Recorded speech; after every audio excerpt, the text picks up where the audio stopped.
안녕하세요. 저는 오랫동안 어르신들의 건강 상담을 도와온 안내자입니다. 혹시 겉으로 멀쩡한데 어느 날 갑자기 쓰러졌다는 소식 들어보신 적 있으시죠? 그 뒤엔 대개 조용히 다가온 뇌혈관 문제, 특히 뇌출혈이 있습니다. 무섭지만 다행히도 우리 식탁에서부터 바꿀 수 있습니다. 오늘은 뇌출혈을 멀어지게 하는 5가지 음식과 하루 식단 예시, 그리고 돈 들이지 않고 매주 할 수 있는 확인법을 차근차근 말씀드릴게요. 겁을 주기보다는 누구나 당장 시작할 수 있는 변화를 약속드리겠습니다. 지금 느끼는 불안, 제가 공감합니다. 하지만 이 영상을 다 보시고 나면 나도 할 수 있겠다는 희망으로 마무리될 거예요. 자, 함께 시작해 볼까요? 여러분도 아시겠지만 뇌출혈은 대개 예고 없이 찾아옵니다.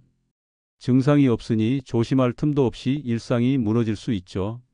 이 막막함이 우리를 더 두렵게 만드는 것 같습니다. 평소 멀쩡하다고 생각했는데 갑자기 응급실로 실려가는 상황, 상상만 해도 가슴이 철렁하지 않으신가요? 사실 혈관은 고장 신호를 잘 내지 않습니다.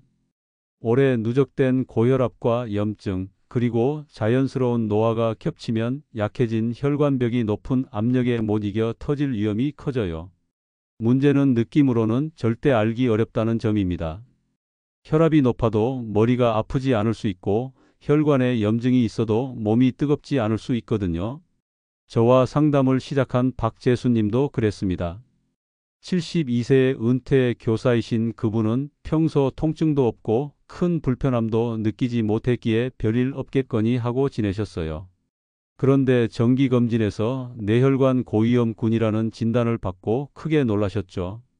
그분이 상담실에 오셔서 처음 하신 말씀이 아직도 생생합니다. 왜 미리 몰랐을까요? 몸에서 신호라도 보내줬으면 좋았을 텐데요. 그 말씀을 들으며 저도 마음이 무거웠습니다. 정말 그래요. 우리 몸은 때로 너무 조용해서 문제가 됩니다. 하지만 박재수님과 함께 6개월을 보내면서 깨달은 것이 있어요. 몸이 신호를 안 보낸다면 우리가 먼저 몸에게 좋은 신호를 보내면 됩니다.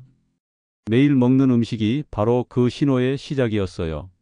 처음엔 반신반의하셨던 그분도 점차 변화를 체감하기 시작했습니다. 3개월 후 재검사에서 혈관 상태가 개선되었다는 소식을 들었을 때 그분의 얼굴에 번진 안도감을 저는 잊을 수 없어요. 내가 할 수 있는 일이 있구나.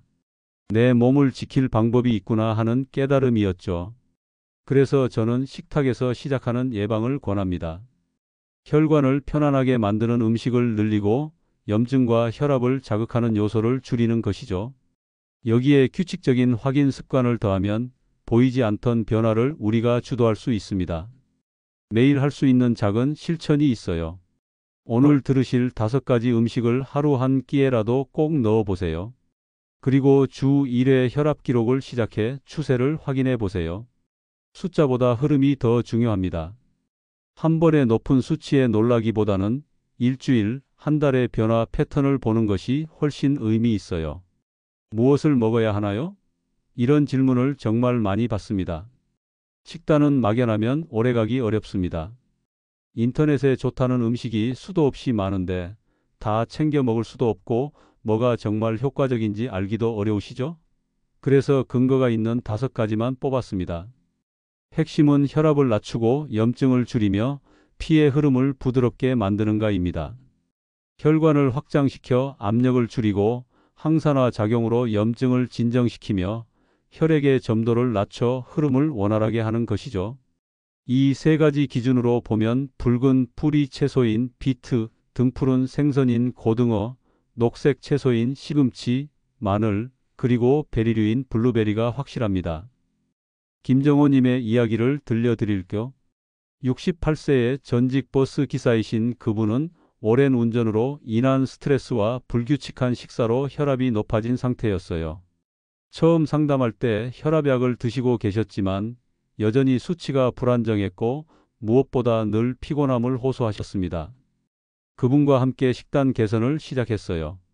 크게 복잡하게 바꾸지 않았습니다.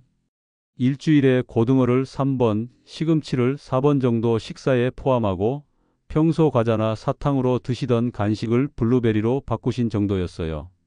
마늘은 원래 좋아하셨기에 볶음이나 무침에 조금 더 넣어드렸고요. 처음 한 달은 큰 변화를 못 느끼신다고 하셨어요. 하지만 2달째 들어서면서 뭔가 달라지기 시작했습니다. 오후에 느끼던 극심한 피곤함이 줄어들더라는 거예요. 그리고 3개월 검진에서 혈압 수치도 개선되었다는 결과를 받았죠. 가장 기억에 남는 건 그분이 하신 말씀이에요. 숫자보다 몸이 먼저 달라지더군요. 아침에 일어나는 게 한결 가벼워졌고 계단 오를 때 숨이 덜 차더라고요. 약을 먹는 것만으로는 느낄 수 없었던 변화였다고 하셨습니다. 이제 각 음식이 왜 좋은지 자세히 알아볼까요? 먼저 비트입니다. 비트에는 질산염이 풍부해서 체내에서 산화질소로 바뀝니다. 이 산화질소가 혈관을 부드럽게 열어주어 압력을 낮추는 데 도움을 줘요. 생으로 먹기 부담스러우시면 피클이나 물김치로 만들어 드시면 부담을 줄일 수 있습니다. 고등어는 오메가3 지방산의 보고예요. 특히 EPA와 DHA가 혈관 염증을 진정시키고 혈액의 점도를 낮춰줍니다. 구이로 드시거나 채소와 함께 조림으로 만들어 드시되 간은 평소보다 약하게 하시는 게 좋아요. 시금치는 엽산과 마그네슘이 풍부합니다. 특히 체내 산화질소 생성에 도움을 주어 혈관 기능을 개선해요. 나물로 무치거나 달걀전에 넣어 드시고 서양식으로 스프를 만들어 드셔도 좋습니다. 마늘은 알리신이라는 성분이 혈압과 콜레스테롤 개선에 보탬을 줍니다. 다만 생마늘은 위에 부담이 될 수 있으니 익혀서 드시는 것을 권해요. 올리브 오일에 구워 먹거나 찜으로 만들어 드시면 속도 편하고 풍미도 좋습니다. 블루베리는 안토시아닌이라는 강력한 항산화 성분이 들어 있어요. 혈관 내피세포를 보호하고 혈관 기능을 돕습니다. 요거트에 넣어 드시거나 오트밀과 함께 아침 식사로 드시면 간편하고 맛있어요. 이런 변화를 위한 실천 방법을 알려드릴게요. 일주일 식단 달력을 만들어서 5가지 식품을 체크 표시로 배치해 보세요. 월요일엔 고등어, 화요일엔 시금치 이런 식으로 미리 계획을 세우면 장을 볼 때도 수월하고 빠뜨리지 않을 수 있어요. 그리고 간식은 과자 대신 블루베리 한 줌으로 바꿔보세요. 처음엔 심심할 수 있지만 일주일만 지나면 단맛에 대한 욕구가 자연스럽게 줄어듭니다. 좋다는 건 알겠는데 복잡하면 손이 안 갑니다. 아무리 몸에 좋아도 맛없으면 며칠 못 가서 포기하게 되죠. 쉽고 맛있는 방법이 필요해요. 건강식이라고 해서 꼭 밍밍하고 재미없어야 하는 건 아니거든요. 지속의 비결은 간단함과 입맛입니다. 설탕과 소금에 의존하지 않고 식재료 자체의 풍미를 살리는 조리법이면 혈관에도 좋고 식탁에도 기쁨이 생깁니다. 복잡한 양념이나 특별한 도구 없이도 충분히 맛있게 만들 수 있어요. 이영자님의 이야기를 들려드릴까? 75세의 전업주부이신 그분은 평생 요리를 해오셨지만 건강을 위해 식단을 바꾸는 것이 쉽지 않으셨어요. 특히 단 간식을 끊기가 힘들다고 하셨죠. 오후에 차와 함께 드시던 과자나 떡이 하루의 작은 즐거움이었거든요. 처음엔 무작정 끊으려고 하셨다가 스트레스만 쌓이더라고 하셨어요. 그래서 제가 제안한 게 플레인 요거트에 블루베리와 견과류를 넣어 드시는 것이었습니다. 단순해 보이지만 은근히 든든하고 달콤함도 느낄 수 있거든요. 처음엔 좀 심심하다고 하시더니 일주일 정도 지나니까 이게 더 좋다고 하시더라고요. 배고픔이 덜하고 속이 편하다는 거예요. 그리고 신기하게도 과자를 찾는 빈도가 자연스럽게 줄어들었습니다. 몸이 진짜 단맛과 가짜 단맛을 구분하기 시작한 거죠. 그분이 특히 좋아하신 건 마늘 꿀절임이었어요. 생마늘은 속이 쓰려서 못 드시겠다고 하셨는데 에어프라이어로 살짝 익힌 다음 꿀에 절여 드리니까 달콤하면서도 속이 편하다고 하셨어요. 지금은 밥 한 숟가락 드실 때마다 마늘 한쪽씩 함께 드신다고 해요. 이제 실제로 집에서 만들 수 있는 간단한 레시피들을 알려드릴게요. 먼저 비트 피클입니다. 무설탕으로 만드는 방법이에요. 물 2컵과 식초 1컵, 소금 큰술 1개를 넣고 끓여서 썬 비트에 부어 하루 정도 숙성시키면 됩니다. 새콤한 맛이 식욕을 돋우고 반찬으로도 그만이에요. 시금치 두부무침도 간단합니다. 시금치를 데쳐서 물기를 짜고 두부는 으깨서 참기름과 깨를 넣어 버무리면 끝이에요. 담백하면서도 고소한 맛이 나서 어른들 입맛에 딱 맞습니다. 여기에 마늘을 갈아 넣으면 풍미가 더 좋아져요. 아까 말씀드린 마늘 꿀절임은 정말 쉬워요. 마늘을 에어프라이어에 150도로 10분 정도 익히거나 찜통에 쪄서 부드럽게 만든 다음 꿀에 담가 일주일 정도 숙성시키면 됩니다. 매일 한두 쪽씩 드시면 되고 속이 편한 풍미를 느끼실 수 있어요. 블루베리 오트밀은 바쁜 아침에 딱이에요. 오트밀을 전자레인지에 1분 정도 돌린 다음 블루베리와 견과류 한 줌을 올려주면 됩니다. 우유나 두유를 부어도 좋고 플레인 요거트를 올려도 맛있어요. 오늘부터 실천해 볼 수 있는 팁을 드릴게요. 저녁 반찬 하나만 건강 레시피로 교체해 보세요. 전부 다 바꾸려고 하면 부담스럽지만 하나씩 바꿔가면 자연스럽게 적응할 수 있어요. 그리고 샐러드나 나물에 올리브 오일 1스푼을 더해 보세요. 포만감도 생기고 혈당이 급등하는 것도 완화할 수 있습니다. 하루 중 언제 무엇을 먹는지가 혈압의 하루 리듬을 만듭니다. 우리 몸은 시계처럼 정교한 리듬을 가지고 있어요. 아침을 거르고 저녁에 몰아먹으면 혈관이 버겁습니다. 이런 식사 패턴이 반복되면 혈압의 출렁임이 커져서 뇌혈관에 부담을 주게 되죠. 혹시 여러분도 바쁘다는 이유로 아침은 거르고 저녁에 많이 드시는 편 아니신가요? 사실 혈관 건강에서 식사 타이밍은 생각보다 중요합니다. 아침에 가벼운 에너지, 점심에 균형, 저녁에 편안함, 이 세 가지가 합쳐져 혈압의 출렁임을 줄입니다. 소화가 편하면 수면도 좋아지고 다음 날 혈압도 안정됩니다. 규칙적인 식사는 단순히 배를 채우는 것이 아니라 몸 전체의 리듬을 만드는 일이에요. 최명호님의 이야기를 들려드릴까? 70세의 은퇴 공무원이신 그분은 전형적인 아침 결식, 저녁 폭식형이었어요. 젊을 때부터 바쁜 업무로 아침을 거르는 게 습관이 되었고 퇴직 후에도 그 패턴이 계속되었죠. 점심은 대충 때우고 저녁에 하루치를 몰아서 드시는 식이었습니다. 상담 초기에 그분의 혈압 패턴을 살펴보니 아침에 급상승하는 현상이 두드러졌어요. 새벽부터 오전까지 혈압이 불안정하게 올라갔다가 오후에는 급격히 떨어지는 패턴이었습니다. 이런 급격한 변동은 뇌혈관에 상당한 부담을 주는 위험한 신호였어요. 그래서 가장 먼저 아침 식사부터 시작했습니다. 처음엔 아침에 뭘 먹어야 할지 모르겠다고 하시더라고요. 평생 아침을 안 드셔서 아침에 음식이 들어가지 않는다는 거예요. 그래서 아주 간단한 것부터 시작했습니다. 오트밀에 블루베리 몇 알, 그리고 삶은 계란 하나였어요. 처음 일주일은 힘들어 하셨어요. 아침에 먹으니까 속이 더부룩하고 오히려 컨디션이 안 좋다고 하셨거든요. 하지만 2주차부터 변화가 나타나기 시작했습니다. 오후에 찾아오던 극심한 피곤함이 줄어들기 시작한 거예요. 그리고 무엇보다 저녁에 폭식하는 욕구가 현저히 줄어들었다고 하셨습니다. 한 달 후 혈압을 재봤을 때 놀라운 변화가 있었어요. 아침 혈압이 눈에 띄게 차분해진 거예요. 예전처럼 급격히 올라가지 않고 안정적인 수치를 유지했습니다. 그분은 이렇게 말씀하셨어요. 몸이 규칙을 좋아하는구나. 밥 먹는 시간도 규칙이었구나 하는 생각이 들었다고요. 이제 하루 3끼의 이상적인 구성을 알려드릴게요. 아침은 산뜻하게 시작하는 것이 좋습니다. 오트밀에 블루베리를 넣거나 브로콜리와 달걀로 만든 샐러드가 좋아요. 탄수화물과 단백질, 그리고 혈관에 좋은 영양소를 골고루 넣되 양은 적당히 하는 것이 포인트입니다. 점심은 균형감이 중요해요. 고등어 구이에 현미밥, 시금치 된장국, 그리고 비트 피클 같은 조합이면 완벽합니다.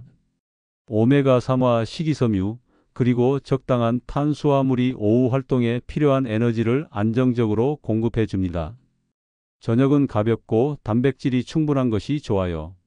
마늘 풍미의 새우 요리와 미나리 볶음밥 같은 조합이면 소화에 부담 없이 필요한 영양소를 섭취할 수 있습니다. 저녁을 너무 늦게 드시거나 과식하면 수면의 질이 떨어지고 그것이 다음 날 혈압에 영향을 줄 수 있어요. 실천할 수 있는 팁을 드릴게요. 주 2일 정도는 저염, 저기름 데이로 정해보세요. 그날은 가공식품과 국물 요리를 싹 줄이고 자연 그대로의 맛을 느껴보는 거예요. 처음엔 싱거워서 맛없다고 느끼실 수 있지만 며칠 지나면 식재료 본연의 맛을 더 잘 느끼게 됩니다. 그리고 흰 쌀밥을 현미나 잡곡으로 바꿔보세요. 처음엔 절반만 섞어서 시작하고 적응되면 비율을 늘려가는 방식이 좋아요. 밥그릇은 평소보다 한 숟가락 덜게 담는 것부터 시작해 보세요. 작은 변화가 모여서 큰 차이를 만듭니다. 느낌만으로는 건강을 지키기 어렵습니다. 특히 혈압은 눈으로 확인해야 변화를 잡을 수 있어요. 몸이 좋아졌다, 나빠졌다는 주관적인 느낌도 중요하지만 객관적인 수치가 뒷받침되어야 확신을 가질 수 있습니다. 그런데 많은 분들이 숫자를 무서워하시더라고요. 혹시 여러분도 혈압 재는 것을 피하고 싶으신 적 있으신가요? 사실 혈압은 하루, 일주일, 한 달의 흐름이 중요합니다. 한 번 잰 수치가 높다고 해서 바로 위험한 것도 아니고 한 번 낮다고 해서 안전한 것도 아니에요. 특히 아침 시간대의 패턴을 보면 뇌혈관에 주는 압력이 안정되는지 알 수 있습니다. 기록을 통해 내 몸의 변화를 읽는 법을 배우는 것이죠. 한성자님의 이야기를 들려드릴게요. 69세에 작은 카페를 운영하고 계신 그분은 처음 상담을 받으러 오실 때 혈압 수치에 대한 두려움이 컸어요. 몇 년 전 지인이 갑자기 쓰러진 일을 겪고 나서 건강에 대한 불안이 커졌다고 하셨거든요. 그런데 막상 병원에 가서 혈압을 재면 긴장해서 더 높게 나오고 그게 또 스트레스가 되는 악순환이었습니다. 그래서 저는 그분께 집에서 편안할 때 재는 혈압 기록을 권했어요. 처음엔 매일 재려고 하시더니 그것도 부담스럽다고 하시더라고요. 그래서 주 3회 같은 시간에 재는 것부터 시작했습니다. 아침에 일어나서 화장실 다녀온 후 그리고 저녁 9시쯤 카페 정리를 마친 후였어요. 그분만의 특별한 기록법이 있었어요. 작은 수첩에 날짜, 시간, 수치뿐만 아니라 그날의 컨디션과 무엇을 드셨는지까지 함께 적으셨거든요. 처음엔 단순히 숫자만 기록하려고 했는데 상담을 받으면서 다른 요소들도 중요하다는 걸 알게 되셨다고 해요. 한 달 정도 지나니까 패턴이 보이기 시작했어요. 카페 일이 바쁜 날은 저녁 혈압이 높아지고 고등어나 시금치를 드신 날은 다음 날 아침 혈압이 안정적이었거든요. 숫자가 그냥 숫자가 아니라 내 생활과 연결된 의미 있는 정보가 된 거죠. 3개월 후 병원에 정기검진을 받으러 가실 때 그 수첩을 가져가셨어요. 의사 선생님이 기록을 보시더니 놀라시면서 약을 반으로 줄여봅시다라고 하셨다고 해요. 그 순간 그분의 눈시울이 붉어졌다고 하셨어요. 내가 나를 지킨 증거 같았다는 말씀이 아직도 기억납니다. 그분은 지금도 그 기록을 계속 이어가고 계세요. 이제는 혈압 재는 것이 무섭지 않다고 해요. 오히려 내 몸과 대화하는 시간이라고 생각하신다더라고요. 수치가 높게 나와도 왜 그런지 원인을 찾아보고 낮게 나오면 뭘 잘했는지 돌아보는 습관이 생기셨거든요. 혈압 기록을 시작하는 방법을 알려드릴게요. 주 1회라도 무료 혈압 측정이 가능한 보건소를 방문해서 기록을 남겨보세요. 보건소에서는 정확한 기계로 측정해주고 간단한 상담도 받을 수 있어요. 가정용 혈압계가 있다면 아침 기상 후와 저녁 취침 전 2번 같은 자세와 같은 조건으로 측정하면 더 정확합니다. 측정할 때 주의할 점이 있어요. 측정 30분 전에는 카페인이나 담배를 피하시고 5분 정도 안정을 취한 후에 재세요. 팔은 심장 높이에 두고 등받이가 있는 의자에 앉아서 재는 것이 좋습니다. 그리고 한 번만 재지 마시고 2-3분 간격으로 2번 재서 평균을 내세요. 오늘부터 혈압 수첩을 시작해 보세요. 수치와 함께 그날의 식단과 기분을 한 줄 정도 메모하는 거예요. 처음엔 귀찮을 수 있지만 일주일만 해보시면 패턴이 보이기 시작할 거예요. 그리고 위험 신호도 기억해 두세요. 수축기 혈압이 180 이상이거나 아침에 급격히 올라가는 경우, 평소보다 심하게 들쭉날쭉하는 경우에는 즉시 진료를 받으셔야 합니다. 오늘 우리는 두려움에서 출발해서 공감을 건너 안도와 희망으로 도착했습니다. 뇌출혈이라는 무서운 이름 앞에서 느꼈던 막막함이 조금은 줄어드셨나요? 거창한 결심이나 비싼 건강식품이 아니라 식탁의 작은 선택과 짧은 기록 습관이 뇌혈관을 지켜준다는 사실을 확인하셨을 거예요. 비트, 고등어, 시금치, 마늘, 블루베리. 이 5가지 음식은 특별한 것이 아닙니다. 시장에서 쉽게 구할 수 있고 우리 식탁에서 자주 만날 수 있는 친근한 음식들이에요. 복잡한 요리법도 필요 없습니다. 간단하게 조리해서 규칙적으로 드시는 것만으로도 충분해요. 그리고 혈압 기록이라는 새로운 습관도 어려운 일이 아니라는 걸 아셨을 거예요. 주 1회 보건소 방문이나 간단한 가정용 혈압계로 시작해서 작은 수첩에 몇 줄 적는 것만으로도 내 몸의 변화를 읽을 수 있습니다. 혹시 아직도 망설여지시나요? 너무 많은 것을 한 번에 바꾸려고 하면 부담스러울 수 있어요. 괜찮습니다. 오늘 한 가지만 시작해 보세요. 블루베리 한 줌을 사오거나 시금치 한 접시를 드시거나 혹은 혈압 수첩에 첫 줄을 적어보는 것만으로도 충분합니다. 변화는 하루아침에 일어나지 않습니다. 하지만 매일의 작은 실천이 모여서 한 달 후, 3달 후에는 분명한 차이를 만들어낼 거예요. 몸이 먼저 달라지는 걸 느끼실 수 있을 거고 그 다음에 숫자로도 확인하게 될 겁니다. 내일의 건강은 오늘의 작은 실천에서 만들어집니다. 뇌출혈이라는 두려운 이름도 우리가 매일 쌓아가는 건강한 습관 앞에서는 물러날 수밖에 없어요. 저는 여러분의 매일을 응원합니다. 오늘 이 영상을 보신 것이 변화의 첫걸음입니다. 이제 식탁에서, 기록장에서 2번째 걸음을 내디뎌 보세요. 우리 다음 주 첫 기록을 함께 확인해 볼까요? 건강한 내일을 향한 여러분의 여정을 진심으로 응원합니다.